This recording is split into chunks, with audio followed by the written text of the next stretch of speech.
Little Women, Chapter 11. Experiments. The 1st of June. The Kings are off to the seashore tomorrow and I'm free. 3 months vacation. How I shall enjoy it, exclaimed Meg, coming home one warm day to find Jo laid upon the sofa in an unusual state of exhaustion, while Beth took off her dusty boots and Amy made lemonade for the refreshment of the whole party. Aunt March went today, for which, oh, be joyful, said Jo. I was mortally afraid she'd asked me to go with her. If she had, I should have felt as if I ought to do it, but Plumfield is about as gay as a churchyard, you know, and I'd rather be excused. We had a flurry getting the old lady off, and I had a fright every time she spoke to me, for I was in such a hurry to be through that I was uncommonly helpful and sweet, and feared she'd find it impossible to part from me. I quaked till she was fairly in the carriage, and had a final fright, for as it drove off she popped her head out, saying, "Josephine, won't you?" I didn't hear any more, for I basely turned and fled. I did actually run, and whisk round the corner where I felt safe. Poor old Jo. She came in looking as if bears were after her, said Beth, as she cuddled her sister's feet with a motherly air. Aunt March is a regular samphire, is she not? Observed Amy, tasting her mixture critically. She means vampire, not seaweed, but it doesn't matter, it's too warm to be particular about one's parts of speech, murmured Jo. What shall you do all your vacation? Asked Amy, changing the subject with tact. I shall lie abed and do nothing, replied Meg from the depths of the rocking chair. I've been routed up early all winter and had to spend my days working for other people, so now I'm going to rest and revel to my heart's content. No, said Jo, that dozy way wouldn't suit me. I've laid in a heap of books and I'm going to improve my shining hours reading on my perch in the old apple tree when I'm not having Don't say larks, implored Amy in return for the samphire correction. I'll say nightingales then, with Laurie. That's proper and appropriate since he's a warbler. Don't let's do any lessons, Beth, for a while, but play all the time and rest, as the girls mean to, proposed Amy. Well, I will if Mother doesn't mind. I want to learn some new songs, and my children need fitting up for the summer. They are dreadfully out of order and really suffering for clothes. May we, Mother? Asked Meg, turning to Mrs. March, who sat sewing in what they called Marmie's corner. You may try your experiment for a week and see how you like it. I think by Saturday night you will find that all play and no work is as bad as all work and no play. Oh dear, no, it will be delicious, I'm sure, said Meg complacently. I now propose a toast. As my friend and partner, Sowry Gump, says, fun forever and no grubbing, cried Jo, raising glass in hand as the lemonade went round. They all drank it merrily and began the experiment by lounging for the rest of the day. Next morning Meg did not appear till 10 o'clock. Her solitary breakfast did not taste good, and the room seemed lonely and untidy, for Jo had not filled the vases, Beth had not dusted, and Amy's books lay scattered about. Nothing was neat and pleasant but Marmie's corner, which looked as usual. And there Meg sat, to rest and read, which meant to yawn and imagine what pretty summer dresses she would get with her salary. Jo spent the morning on the river with Laurie, and the afternoon reading and crying over the wide, wide world up in the apple tree. Beth began by rummaging everything out of the big closet where her family resided, but getting tired before half done, she left her establishment topsy-turvy and went to her music, rejoicing she had no dishes to wash. Amy arranged her bower, put on her best white frock, smoothed her curls, and sat down to draw under the honeysuckles, hoping someone would see and inquire who the young artist was. As no one appeared but an inquisitive Daddy Longlegs, who examined her work with interest, she went to walk, got caught in a shower, and came home dripping. At tea time they compared notes, and all agreed that it had been a delightful, though unusually long day. Meg, who went shopping in the afternoon and got a sweet blue muslin, had discovered, after she had cut the breadths off, that it wouldn't wash, which mishap made her slightly cross. Jo had burned the skin off her nose boating and got a raging headache by reading too long. Beth was worried by the confusion of her closet and the difficulty of learning 3 or 4 songs at once, and Amy deeply regretted the damage done her frock, for Katie Brown's party was to be the next day, and now, like Flora McFlimsy, she had nothing to wear. But these were mere trifles, and they assured their mother that the experiment was working finely. She smiled, said nothing, and with Hannah's help did their neglected work, keeping home pleasant and the domestic machinery running smoothly. It was astonishing what a peculiar and uncomfortable state of things was produced by the resting and revelling process. The days kept getting longer and longer, the weather was unusually variable, and so were tempers. An unsettled feeling possessed everyone, and Satan found plenty of mischief for the idle hands to do. As the height of luxury, Meg put out some of her sewing, and then found time hang so heavily that she fell to snipping and spoiling her clothes in an attempt to furbish them up a la Moffat. Jo read till her eyes gave out and was sick of books, got so fidgety that even good-natured Laurie had a quarrel with her, and so reduced in spirits that she desperately wished she had gone with Aunt March. Beth got on pretty well, for she was constantly forgetting that it was to be all play and no work, and fell back into her old ways now and then. But something in the air affected her, and more than once her tranquillity was much disturbed, so much so that on one occasion she actually shook poor dear Joanna and told her she was a fright. Amy fared worst of all, for her resources were small, and when her sisters left her to amuse herself, she soon found that accomplished and important little a great burden. She didn't like dolls, fairy tales were childish, and one couldn't draw all the time. Tea parties didn't amount to much, neither did picnics, unless very well conducted.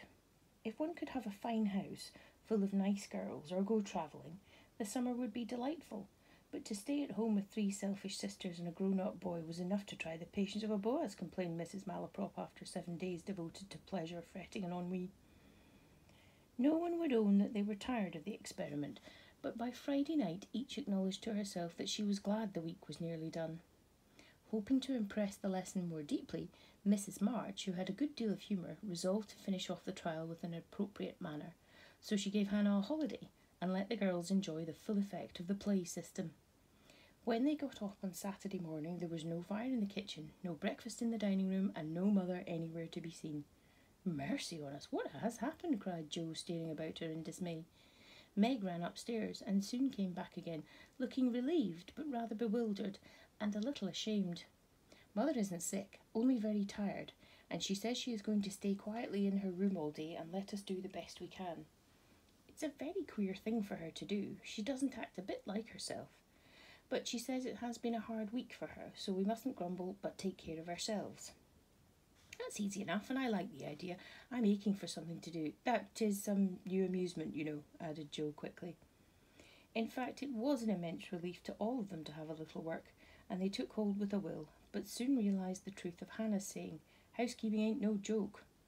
There was plenty of food in the larder, and while Beth and Amy set the table, Meg and Jo got breakfast, wondering as they did why servants ever talked about hard work. "I shall take some up to Mother, though she said we were not to think of her, she'd take care of herself," said Meg, who presided, and felt quite matronly behind the teapot. So a tray was fitted out before anyone began, and taken up with the cook's compliments. The boiled tea was very bitter, the omelette scorched, and the biscuits speckled with salt, but Mrs. March received her repast with thanks and laughed a little heartily over it after Jo was gone. "Poor little souls, they will have a hard time, I'm afraid, but they won't suffer, and it will do them good," she said, producing a more palatable viand with which she had provided herself, and disposing of the bad breakfast so that their feelings might not be hurt, a motherly little deception for which they were grateful. Many were the complaints below, and great the chagrin of the head cook at her failures. "Never mind, I'll get the dinner and be servant. You be mistress, and keep your hands nice, see company, and give orders," said Jo, who knew still less than Meg about culinary affairs.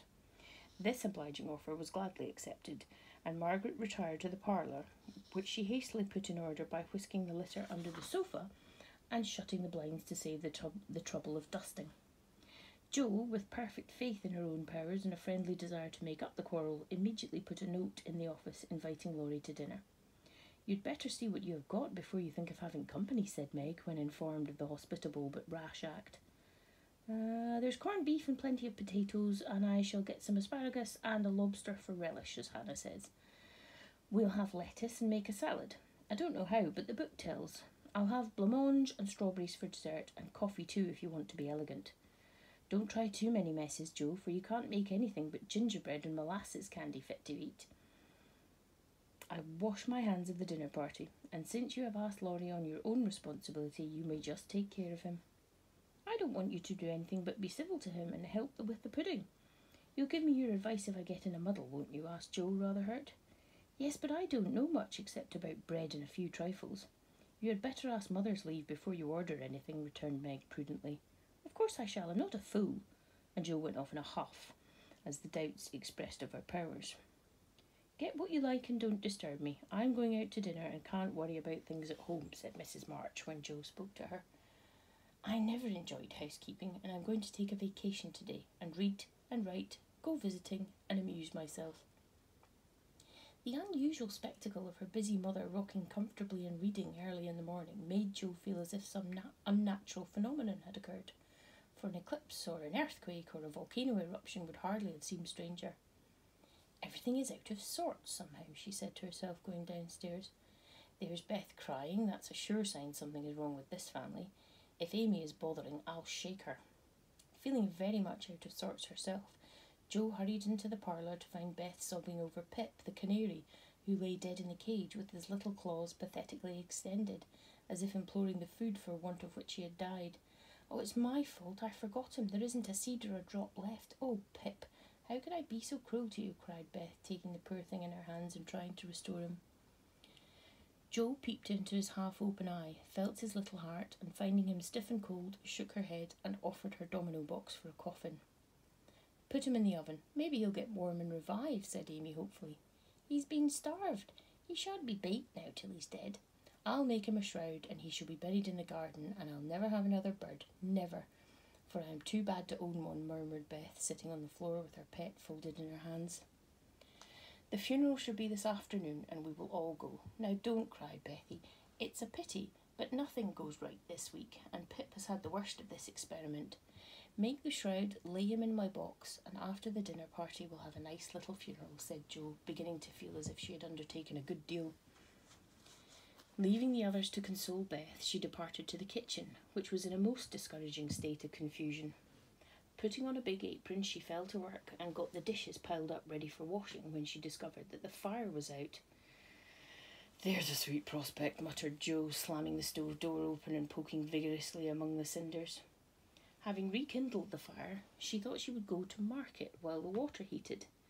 The walk revived her spirits, and flattering herself she had made good bargains, she trudged home again, after buying a very young lobster, some very old asparagus, and 2 boxes of acid strawberries. By the time she got cleared up, the dinner arrived, and the stove was red hot.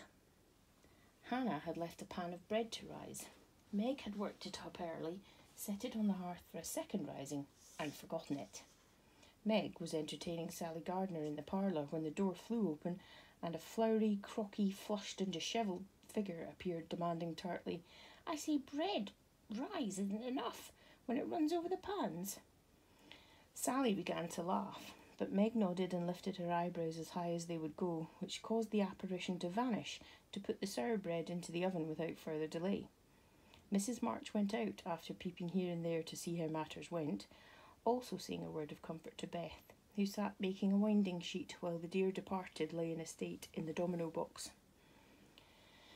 A strange sense of helplessness fell upon the girls as the grey bonnet vanished around the corner, and despair seized them when a few minutes later Miss Crocker appeared and said she'd come to dinner. Now this lady was a thin yellow spinster with a sharp nose, inquisitive eyes, who saw everything and gossiped about all she saw. They disliked her, but they had been taught to be kind to her simply because she was old and poor and had few friends. So Meg gave her the easy chair and tried to entertain her, while she asked a few questions, criticised everything, and told stories of people whom she knew. Language cannot describe the anxieties, experience and exertions which Jo underwent that morning, and the dinner she served up became a standing joke. Fearing to ask any more advice, she did her best alone, and discovered that something more than energy and goodwill is discovered to make a cook. She boiled the asparagus for an hour, and was grieved to find that the heads cooked off and the stalks harder than ever. The bread burned black, for the salad dressing so aggravated her that she couldn't make it fit to eat. The lobster was a scarlet mystery to her, but she hammered and poked till it was unshelled, its meagre proportions concealed in a grove of lettuce leaves. The potatoes had had to be hurried, not to keep the asparagus waiting, and were not done at the last. The blancmange was lumpy, and the strawberries not as ripe as they looked, having been skilfully deaconed. Well, they can eat beef and bread and butter if they are hungry. It's mortifying to have to spend your whole morning for nothing, thought Jo, as she rang the bell half an hour later than usual and stood hot, tired and dispirited, surveying the feast spread before Laurie, accustomed to all sorts of elegance, and Miss Crockett, whose tattling tongue would report them far and wide. Poor Joe would gladly have gone under the table, as one thing after another was tasted and left, while Amy giggled, Meg looked distressed, Miss Crocker pursed her lips, and Laurie talked and laughed with all his might to give a cheerful tone to the festive scene. Joe's one strong point was the fruit, for she had sugared it well, and had a pitcher of rich cream to go with it. Her hot cheeks cooled a trifle, and she drew a long breath as the pretty glass plates went round, and everyone looked graciously at the little rosy islands floating in a sea of cream. Miss Crocker tasted first, made a wry face, and drunk some water hastily. Joe, who refused, thinking there might not be enough, for they dwindled sadly after picking over, glanced at Laurie, but he was eating away manfully, though there was a slight pucker about his mouth, and he kept his eye fixed on his plate. Amy, who was fond of the delicate fare, took a heaping spoonful, choked, hid her face in her napkin, and left the table precipitately. "Oh, what is it?" said Joe, trembling. "Salt instead of sugar, and the cream is sour," replied Meg with a tragic gesture. Joe uttered a groan and fell back in her chair, remembering that she had given a hasty powdering to the berries out of one of 2 boxes on the kitchen table, and had neglected to put the milk in the refrigerator. She turned scarlet and was on the verge of crying when she met Laurie's eyes, which would look merry in spite of his heroic efforts. The comical side of the affair suddenly struck her, and she laughed till the tears ran down her cheeks. So did everyone else, even Croker, as the girl called the old lady, and the unfortunate dinner ended gaily with bread and butter, olives, and fun. "I haven't the strength of mind to clear up now, so we will sober ourselves with a funeral," said Joe as they rose, and Miss Crocker made ready to go, being eager to tell the new story at another friend's dinner table. They did sober themselves for Beth's sake. Laurie dug a grave under the ferns in the grove. Little Pip was laid in with many tears by his tender-hearted mistress, and covered with moss, while a wreath of violets and chickweed was hung on a stone which bore his epitaph, composed by Joe while she struggled with the dinner. "Here lies Pip March, who died 7th of June, loved and lamented sore, and not forgotten soon." At the conclusion of the ceremonies, Beth retired to her room, overcome with emotion and lobster, but there was no place of repose, for the beds were not made, and she found her grief much assuaged by beating up the pillows and putting things in order. Meg helped Joe clear away the remains of the feast, which took half the afternoon, and left them so tired they agreed to be contented with tea and toast for supper. Laurie took Amy to drive, which was a deed of charity, for the sour cream seemed to have had a bad effect upon her temper. Mrs. March came home to find the 3 older girls hard at work in the middle of the afternoon, and a glance at the closet gave her an idea of the success of one part of the experiment. Before the housewives could rest, several people called, and there was a scramble to get ready to see them. Then the tea must be got, errands done, 1 or 2 necessary bits of sewing neglected until the last minute.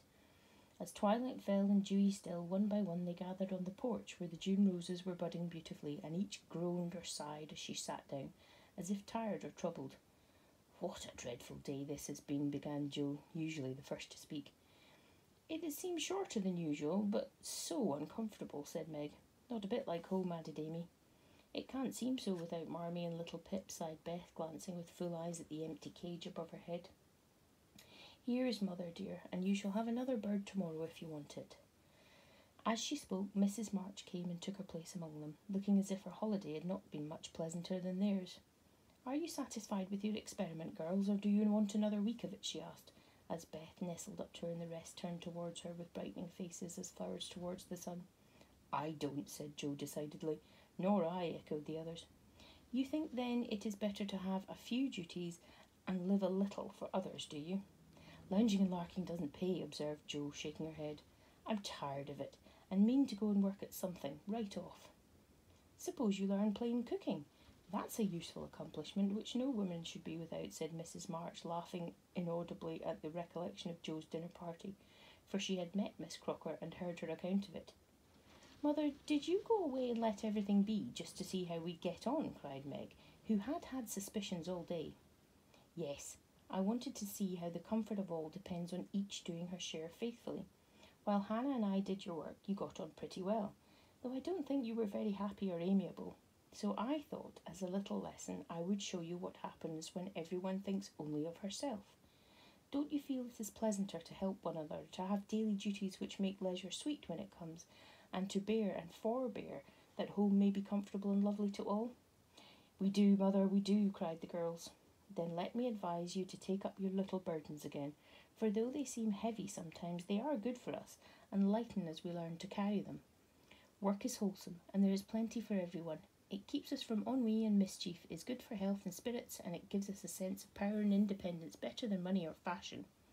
We'll work like bees and love it too, see if we don't, said Joe. I'll learn plain cooking for my holiday task, and the next dinner party I have shall be a success. I'll make a set of shirts for father instead of letting you do it, Marmee. I can and I will, though I'm not fond of sewing. That will be better than fussing over my own things, which are plenty nice enough as they are, said Meg. I'll do my lessons every day and not spend so much time with my music and dolls. I am a stupid thing and ought to be studying and not playing, was Beth's resolution, while Amy followed their example by heroically declaring, I shall learn to make buttonholes and attend to my parts of speech.